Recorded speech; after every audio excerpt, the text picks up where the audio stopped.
Hi, welcome to the first episode of Sam Goes on Record, where I'll be discussing my collection of movies, music, and more. In this very first episode, I thought I'd present you with 10 different records with a history. 10 different records of film music, the genre that I love the most.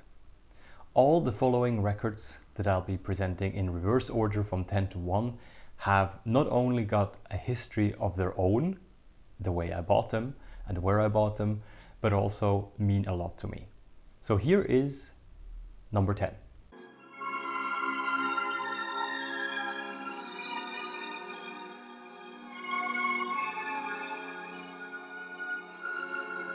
Number 10 is Mantovani Film Melodien, a record from the 1960s that was owned by my grandparents. And they're also the reason why I love film music. The first thing I ever heard in terms of movie soundtracks was Ennio Morricone's theme for Once Upon a Time in the West. And this was on a cassette at my grandparents'. It continued with this record here, Mantovani's Film Melodien, a record full of the most important movie themes of the late 60s. From You Only Live Twice to Goldfinger to Dr. Zhivago, A Countess from Hong Kong, Around the World in 80 Days, and so on. This swirling arrangement of movie music was the first taste I got about how much I love the music that goes along with film. Of course, this has also a nostalgic quality to it by now, and I have taken since this record into my collection, and it's kind of the source of my love for film music.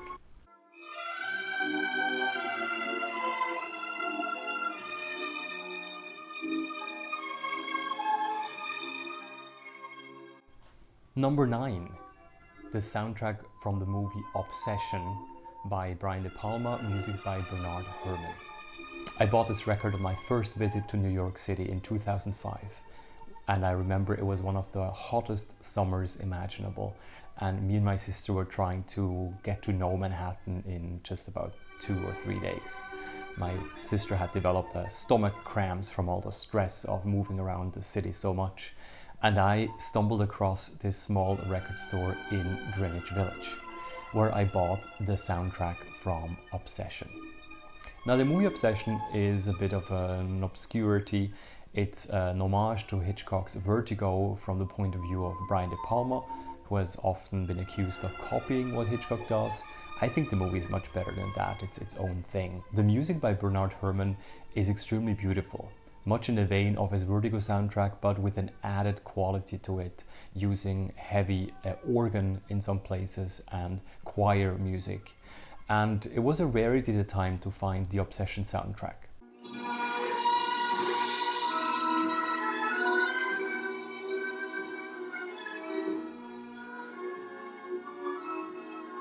Number 8, another soundtrack from the 1970s movie by John Williams, The Towering Inferno.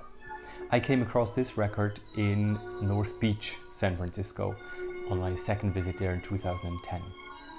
It had been one of those soundtracks that had not been released in any other format than a record in the 1970s, except for a very rare and very limited edition. And so coming across this soundtrack was a major find for me at the time. It was also related strongly to San Francisco, as the movie is set there, and going there my second time to one of my favorite cities and finding this soundtrack was extremely exciting. The soundtrack, I think, is one of the best by John Williams, who then went on to be very successful with Jaws, with Star Wars, Indiana Jones, and so on. The movie music is exciting, it's beautiful, it has lovely minor themes for the different characters and couples in the film, and it's one of the most spectacular displays of Williams' abilities before he really became the biggest composer of them all.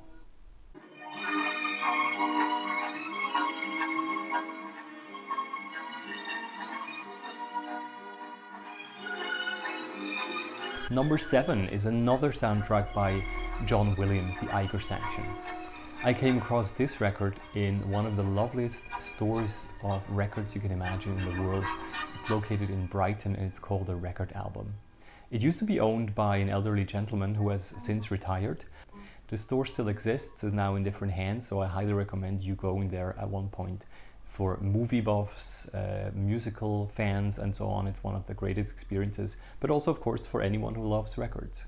It was the first movie that Clint Eastwood directed, and it was set mainly in Switzerland. And of course, as a boy, seeing this film set in Zurich and the Eiger area around the mountain, it was extremely fascinating to see that from a Hollywood perspective and in this adventure movie.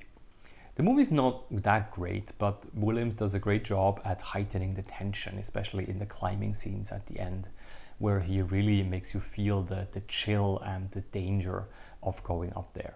I bought the Eiger Sanction at the record album because it had that connection between movie music and Switzerland.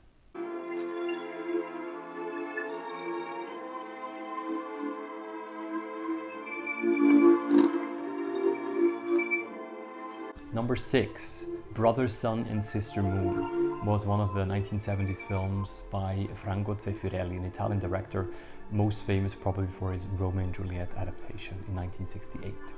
This movie tells the life of Francesco de Assisi, the Italian spiritualist who left his family to live poor and built his own church in the countryside. I came across this record in Florence, in a lovely record store just around the corner from the main basilica.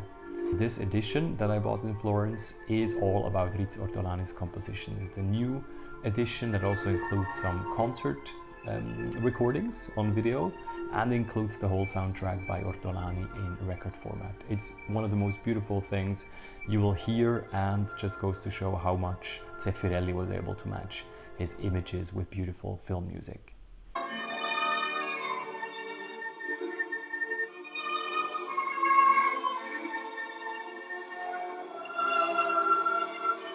We're staying in Italy again, and this is of course a composer that cannot be missing from any soundtrack collection, Ennio Morricone. And even though he's much more known for his Western soundtracks and for classics such as Cinema Paradiso or The Untouchables, this is really one of the soundtracks that captures, to me, the spirit of what Morricone was able to do. It's from a small TV production of the life of Marco Polo in 1980, and Morricone, he composed one of the most beautiful soundtracks of his career. I came across this record in Italy itself, in Rome, when I was visiting my friend who spent a few weeks there learning the language. And just around the corner from his apartment there was this small record store, and I bought it right away because the connection between Morricone and Marco Polo and Rome is now indelibly in my mind.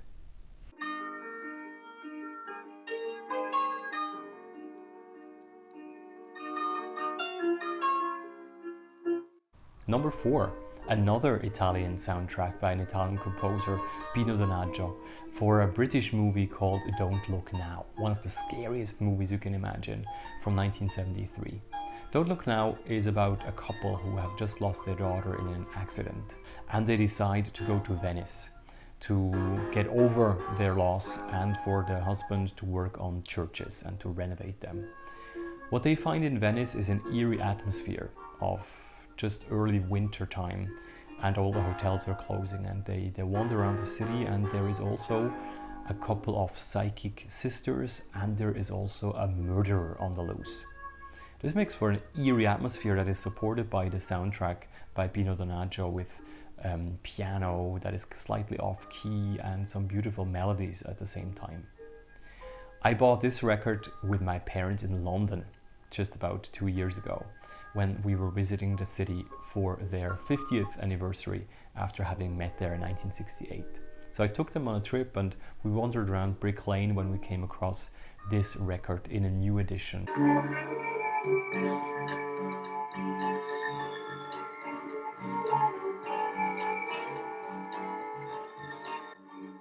Number 3, the Spanish edition of an American movie called Airport 75.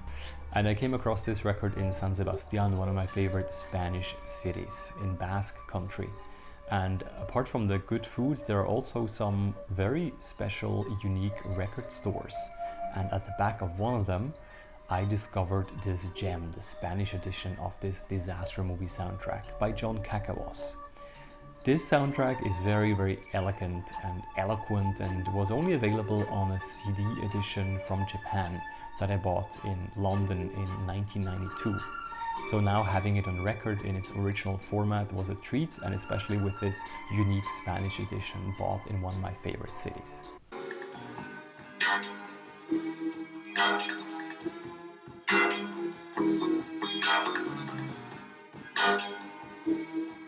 Number 2. This is the most complicated story of a record that I've ever bought. Of course, it's from one of the James Bond movies from 1973, Live and Let Die, starring Roger Moore. The music is by George Martin, the famous producer of the Beatles. And I came across this record originally at a flea market in Berlin. The problem was only that when I got home and wanted to listen to it, I realized that it was not the real record, but actually an Ike and Tina Turner record that was stuck inside the sleeve. So next time I went back to Berlin, I thought, oh, I'll try to replace the real Live and Let Die soundtrack with it. And I found it at a street market on Kastanienallee, one of the main shopping streets in the eastern part of the city. The problem was only that the guy there didn't want to sell me any records. Actually, he made me leave after he saw that I had paid too much, in his opinion, on one of the records before. So I was shocked, put the record back, and then my friend told me that this was actually a typical thing that the guy was doing. Sometimes he just didn't want to sell any records to people, just he wanted to chase them off.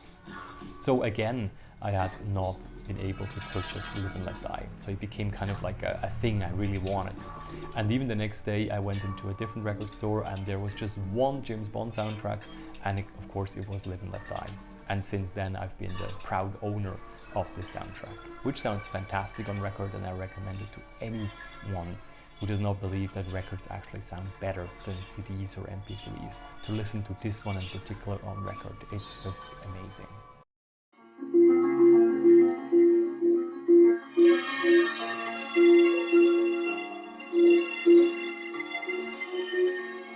And my number 1 is a soundtrack from France from 1970, Les Choses de la Vie, a film starring Romy Schneider and Michel Piccoli, two of the big stars of French cinema of the 1970s. The film by Claude Sautet is a beauty in itself. It shows the life before a car accident of a guy, but it tells the story in reverse, so you always see flashbacks. And at the same time there is music by Philippe Sard, who also wasn't a film composer before this one, but then became a very important film composer of the 1970s and 80s. This music is just one of the most beautiful things you will ever hear, especially the Chanson d'Hélène, which is the main theme, but also the obscure and creative little mixes he does when going along with the accident, showing memories, and it's a very nostalgic, very beautiful soundtrack.